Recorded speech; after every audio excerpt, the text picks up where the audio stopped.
सरवाओ के खे उठ देवे जाई वो तो हमारे दादा के गरियोले रहे तो ये सब चीज चलेला।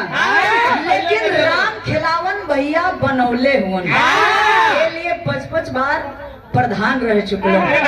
मैं आपको नमन करती हूँ, प्रणाम करती हूँ।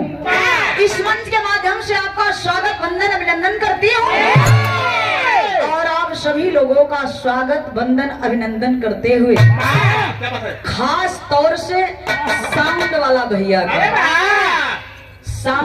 भैया का खास तौर से स्वागत वंदन अभिनंदन बा।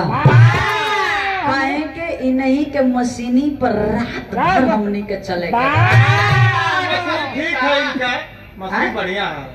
मशीन ठीक है, चेक कैला है का?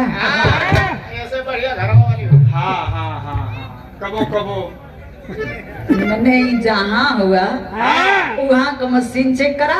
वैसा वास्तव में जैसन देखला में ही साउंड वाला भैया लगत हुआ से सुगर इनकर मशीन हो। भगवान न करे कभी राउर मशीन पे केहू का नजर लगे। तो मशीन जैसा भगवान खूब चौचक बनौले बनो, खूब चौचक रौरा का मशीन रहे। आई मास्टर साहब कुछ लय बना के आ जाइए।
बिटिया के एक बार दर्शन दे दे वो शायद ये पगली का जिंदगिया समझ गई रे भाई। ये बेटी बुलावे कहेगा हम नहीं जाने भवानी माई कुछ हम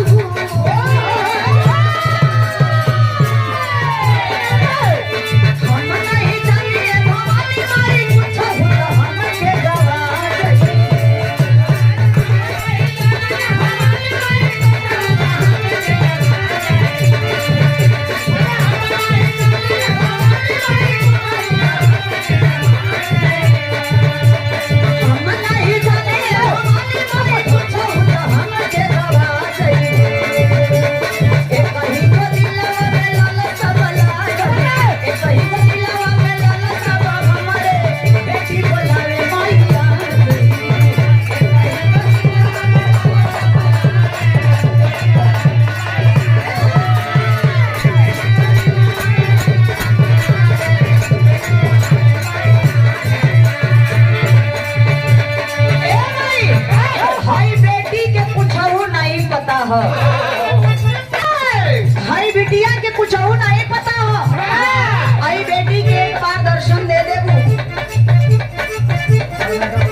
कि तुमके हम अपन माई मानीला। ए माई, इतने नहीं हमारे बाबू जी तुमके माई मौन।